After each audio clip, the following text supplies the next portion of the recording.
I had everything planned. My thesis, titled Perception and Reality in Modern Thought, was my golden ticket out of the never-ending maze of university life. It was the culmination of months of sleepless nights, coffee-stained notebooks, and whispered mental breakdowns. My deadline was exactly 7 days away. For once in my life, I was ahead of schedule. The document was neatly backed up on my laptop, complete with citations, references, and the signature intro I had rewritten 23 times. My younger brother, Jay, was the kind of person who found chaos entertaining. At 16, he was obsessed with prank videos, challenge trends, and breaking things for content. We shared a roof but not a reality. While I worshipped silence and focus, he thrived on noise and disruption. That week, he had just gotten his hands on a second-hand tripod and decided he was the next internet sensation. I warned him not to mess around near my room, but that only made me a bigger target. It was a quiet evening, too quiet. I had just finished fine-tuning the conclusion of my thesis. I left the laptop open on my desk and went to grab a snack. I heard Jay's laughter, then a crash. Not the kind of crash that makes you jump, the kind that makes your stomach drop before your brain even registers what happened. My laptop, was in 2 pieces on the floor. Jay stood there, frozen, camera still rolling. And then, as if scripted, he whispered, "Oops." My hands trembled as I picked up the broken pieces of my laptop. The screen was spiderwebbed, the keyboard cracked down the middle like dry earth. I looked at Jay. He wasn't sorry. He wasn't panicking. He was smiling. "Relax," he said, waving his phone like a magic wand. "It's just a prank. We'll fix it in post." I didn't scream. Couldn't. The weight of months of research crashing into dust made my voice shrink into silence. I stormed into the living room where my parents were watching TV. Jay trailed behind me, still giggling. "Tell them," I growled. "Tell them what you just did." Jay shrugged. "It's not that serious." My dad chuckled. "Boys will be boys," my mom added. "You've probably backed it up, right? You always back things up?" I hadn't backed it up to the cloud. My backup drive was ... inside the laptop.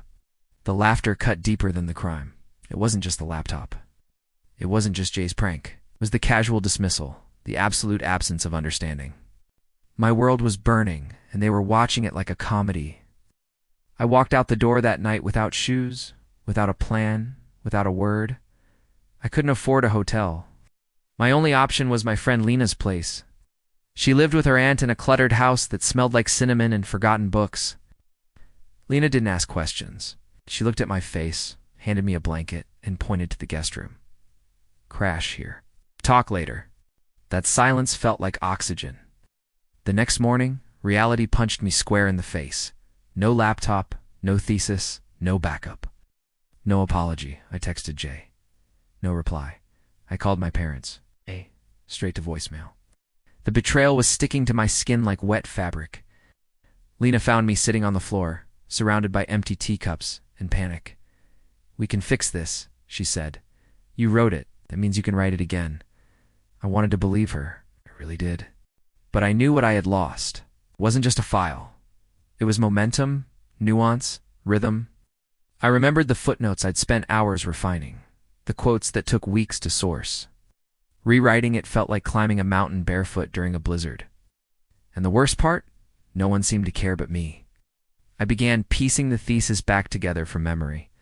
Lena helped by scouring my old notes, lecture slides and emails. We created a recovery wall using sticky notes, index cards, and colored thread like we were solving a crime. Each chapter was a suspect and every idea had to be interrogated. Sleep became a rumor.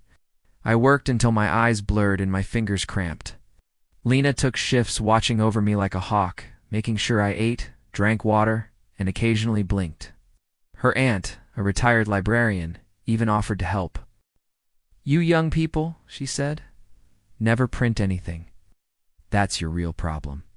Meanwhile, Jay posted the video online, titled "I Smashed My Brother's Laptop Before His Thesis." His reaction was insane. It began to go viral. The comment section was split. Half found it hilarious. The other half called him a monster. He was loving the attention. I was unraveling. Someone from my department found the video, then a professor, then the dean.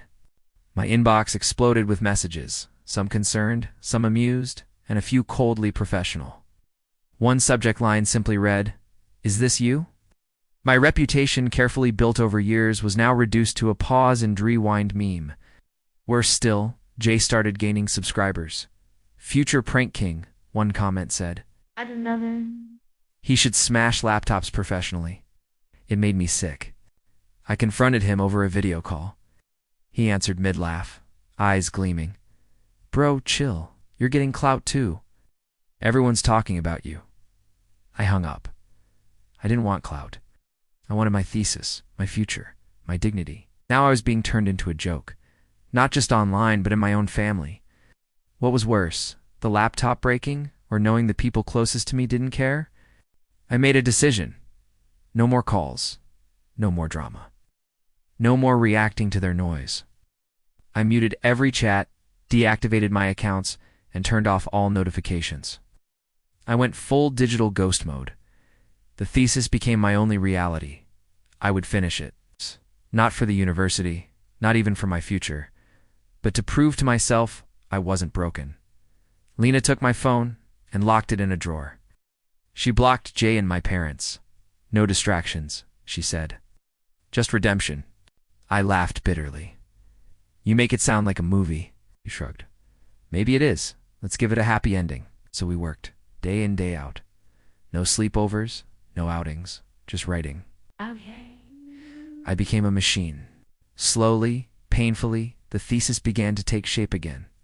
It wasn't perfect, but it was rising like a phoenix. A vengeful, under-caffeinated phoenix.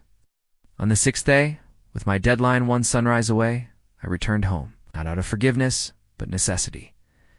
I needed access to my department's portal to upload the thesis. The internet at Lena's had gone down. Life, in its usual cruel fashion, was testing my limits. When I walked in, no one looked up. My dad was in his usual spot on the couch, Mom scrolling through her phone. Jay, nowhere in sight. I walked past them silently, heading straight for my old desk, where my cracked laptop still sat like a crime scene. No one said a word. I connected to the home Wi-Fi and continued formatting the final pages. As I typed, I overheard my parents laughing at something on TV. Then I heard it. The sound of that video playing. My brother's video. I snapped. Every suppressed feeling, every ignored cry for help, every laugh they threw at my pain boiled over.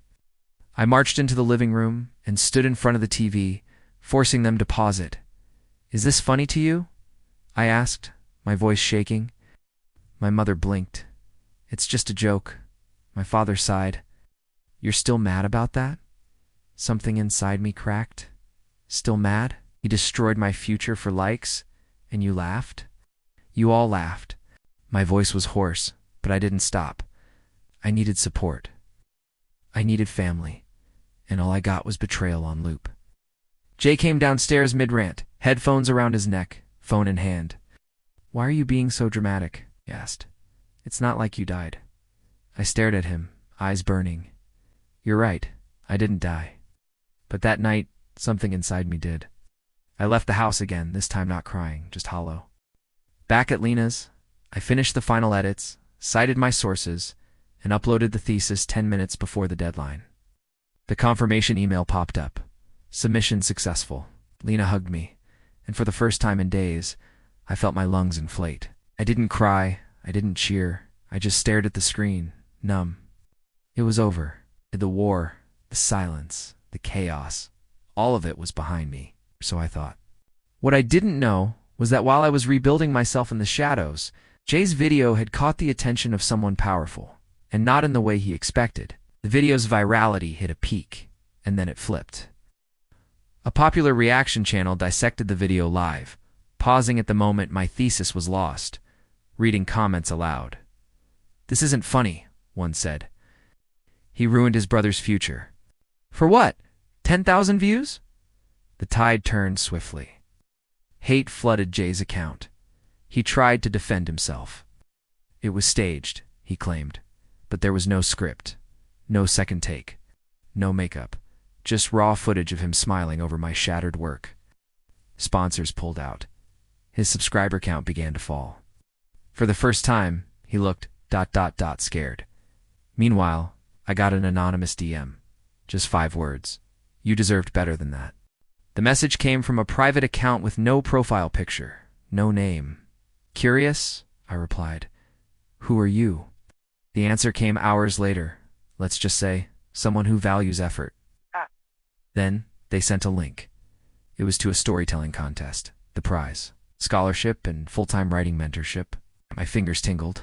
I got a few hours left to enter.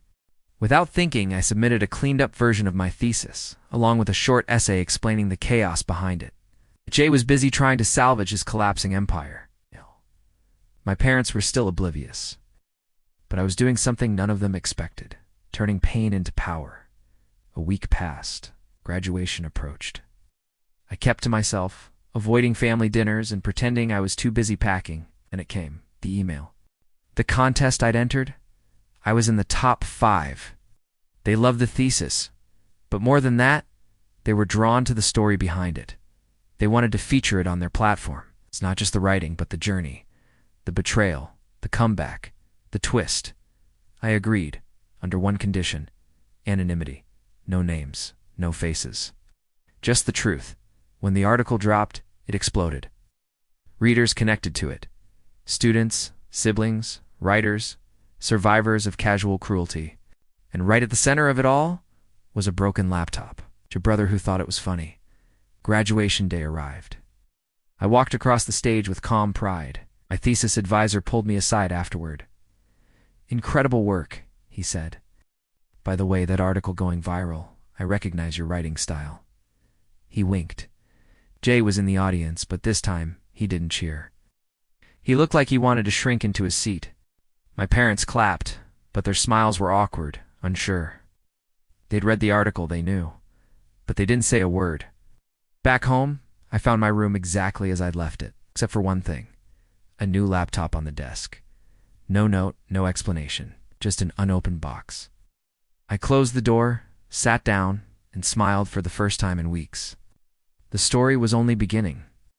Subscribe to our channel to catch the next chapters of this raw, emotional, and unpredictable journey. Every week we'll dive deeper into betrayal, healing, unexpected fame, and the ultimate twist no one saw coming. If you've ever felt unheard, unseen, or underestimated, this story is for you. Hit that subscribe button. Turn on notifications. The next chapter drops soon. I didn't open the box right away. I let it sit there for 2 days, staring at me like a question I wasn't ready to answer. Was it a peace offering? A bribe? A bandage over a wound still bleeding? When I finally opened it, I found not only a sleek new laptop, but a folded note tucked inside the lid. I messed up. I thought it was funny. It wasn't. I'm sorry. Jay. No grand apology, no camera, just words. And for once they felt real. I sat there for a long time, turning the note over in my hands. It didn't fix everything, but it was a start. The silence between us had stretched for weeks. This was the first thread pulled loose. That night I powered on the laptop, connected my external keyboard, and began to type. Not a thesis, not a contest entry, just my story. The whole thing. From the prank, to the pain, to the recovery. And as I wrote, something inside me healed. 2 days later, Lena called me, almost screaming. Have you checked your YouTube channel? You're blowing up? I opened the app. Our latest video. He smashed my laptop before my thesis. Here's what happened next had hit 500,000 views in under 48 hours. The comments were on fire. This is better than any Netflix drama. I cried. I laughed. I subscribed. Jay better watch his back. Relate to this more than I should. I couldn't believe it. The raw emotion, the storytelling. People connected to it in a way I never expected. For the first time, I wasn't just telling stories. I was the story. And it was powerful. Then Jay texted me, so can I be in the next video? We met at the local park, neutral ground. No parents, no cameras. Just the two of us and the ghosts of everything unspoken. He looked different. Smaller somehow. I know I don't deserve forgiveness, he said, before I could speak. But I need to say it. Not for likes, not for views. Just because I was wrong. I didn't interrupt. He talked about pressure, about chasing attention, about feeling invisible. And I made you invisible in the worst way possible. His voice cracked. I'm sorry, man. Can't fix the past, but I want to do better. I stared at him, the brother I thought I'd never trust again. You know I still haven't fully forgiven you, right? He nodded. I don't expect you to. And for the first time since the crash, I believed he meant it. Against every instinct I had, I agreed to make a video with Jay. Not a prank, not a sob story, a sit-down, a real conversation. Just us, side by side, no script. We titled it, We Need to Talk. A real conversation between brothers. We talked about the laptop, the thesis, the viral video. But we also talked about childhood, silence, and the ways we failed each other. It was just healing for us. The comment section turned into a confessional for viewers. Broken siblings, misunderstandings, betrayals, regrets. In 24 hours, the video hit 1 million views. Something magical had happened. My pain had turned into purpose. Our channel exploded. Not because of drama, but because of truth. My parents never said much. They watched the videos. I knew that. I saw my mom in the background once, wiping a tear. My dad left a comment under a fake name. This is real. Keep telling the truth. I knew it was him. He always misspelled definitely, as definitely. We didn't talk about it openly. Not yet, but there was a shift. Dinners got quieter. Less laughter, but more listening. I'd catch my dad watching our videos on his phone when he thought I was on tea looking. One night he handed me an old folder. Found some of your printed essays from high school, he said. Thought you might want them. It was clumsy, but it was his version of a hug. And it was enough. The anonymous account that had first messaged me finally reached out again. You've grown, they said. I replied with thanks, then asked the question I'd been dying to know. Who are you? They sent a video, a well-known creator, someone with millions of subscribers, sitting at a desk. This is going to sound crazy, they said, but I was once you, broke, heartbroken, overlooked. I saw your story and saw myself, and I wanted to help. They invited me to collaborate, guest episode on their platform. My heart pounded.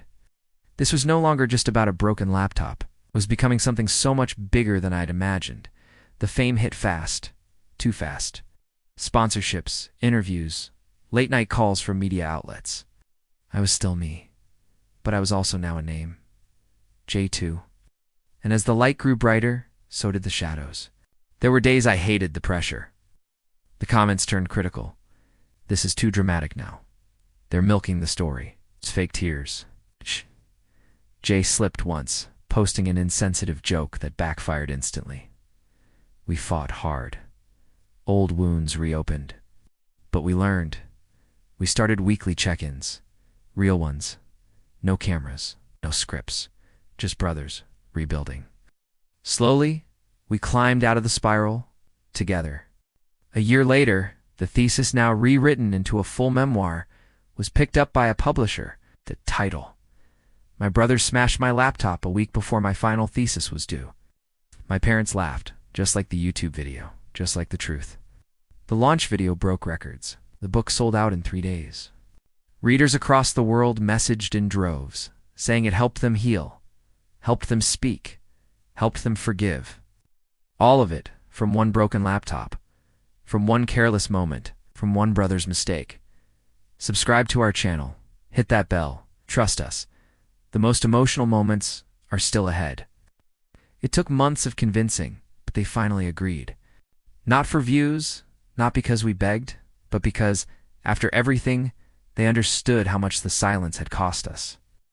We filmed it in our living room, the same place they once laughed as my world crumbled. The title? Our parents react to the story they ignored. Jay and I sat beside them. Camera rolled. At first, it was awkward. Stiff posture, forced smiles. But then the video played. The video. The moment the laptop shattered, the moment I broke, the moment they laughed. My mom's eyes welled up. My dad looked away. I thought you were being dramatic, he admitted, voice low. My mom whispered, we failed you. Not just that day, but all the days we didn't really see you. Jay held my hand under the table. For the first time, our family was speaking, really speaking. I didn't expect to be nervous. But as we walked onto the university campus for a special guest talk, my stomach twisted. This place, these buildings, had once felt like cages. Now they were monuments of survival. I was no longer the anxious student praying for an extension. I was the keynote speaker. Students filled the hall. The event was titled, "From Breakdown to Breakthrough, Turning Pain into Purpose." I started shaky, then found my rhythm. Jay even joined me on stage halfway through. We told our story, unfiltered, unpolished, raw. Afterward, a student approached me, tears in her eyes. "I was going to drop out," she said. "Then I saw your video. It kept me going." I held back tears of my own. If all of this pain, the crash, the silence, the rebuilding, had led to this, maybe it was all worth it. Jay came to me one night holding an old external drive. "I didn't know if I should ever show you this," he said. He plugged it in. A folder appeared. Drafts. Inside were prank videos that never saw the light of day. But at the bottom was one file, untouched, titled simply, "Not Funny." We opened it. It was raw footage from the laptop smash, but unedited before the prank. Before the crash. Jay pacing in his room, talking to the camera. "I don't think he's gone. Nah, forgive me for this one. He's worked so hard. But I need to prove I'm worth watching." He sounded scared, insecure, desperate. He never uploaded it. He was too ashamed. That night we didn't talk much. We just sat on the floor, watching the video loop. I finally understood. His prank wasn't about me. It was about him, his fear of being invisible. And I'd been invisible too. Out of nowhere, we got a call from a global streaming platform. They'd seen the videos, read the book, followed the story. "We want to turn this into a series," the rep said. "Not a documentary. A scripted show. Real actors. Real drama." "Based on your life?" Jay was speechless. I laughed. "You want to turn the worst week of my life into a TV show?" The rep smiled through the phone. "Exactly." We debated for days. Was it too personal? Too soon? But in the end, we agreed. This story, our story, had already touched so many. Why stop now? Watching actors audition to play you is surreal. Some got the voice wrong. Some overacted the pain. But one guy stepped in to read for me, halfway through the monologue, the one about staring at the broken laptop. I couldn't breathe. He got it. Not just the words, the feeling, the weight, the silent scream. Jay found someone eerily like him too, funny, chaotic, but with eyes that knew regret. We filmed pilot scenes, shot flashbacks, recreated the crash with terrifying realism. Every moment brought back memories, but each one was met with healing too. We weren't just reliving the past, we were reclaiming it. When the trailer dropped, the internet exploded. "This is better than half the stuff out there," one comment read. "Finally, a story that feels real." Others doubted it. "Bet it's exaggerated for drama." The irony, we toned it down. Jay started getting recognition again, but this time for his growth. People DM'd him things like, "You remind me of my brother. Thank you for learning." It meant the world to him. To us both, of course, not everyone was kind. Milking trauma, some said. Clout chasers. But this time, we weren't shaken. Because we knew the truth. And truth doesn't need defending. The show premiered with a live event. Red carpet, cameras, streaming to millions. I wore the same jacket I had on the night my laptop broke. Jay wore a shirt that said, "It's just a prank, bro." Classic Jay. We were asked a million questions, most of them predictable. But one reporter asked, "What would you tell your past selves if you could go back?" I looked at Jay, then into the camera. I'd say, "You're about to lose everything, but you're also about to find yourself." Jay added, "And also, back up your files, genius." The crowd laughed, but I saw a few tears too. One night after the premiere, my parents asked us to sit down. No cameras, no jokes, just us. "We never truly saw how much it hurt you," my dad said. "We thought we were helping by minimizing it, but really we were avoiding it." My mom nodded. "We laughed when we should have listened. We're so sorry.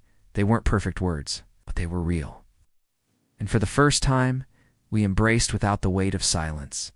The story that had once torn us apart had stitched us back together. Subscribe for more stories.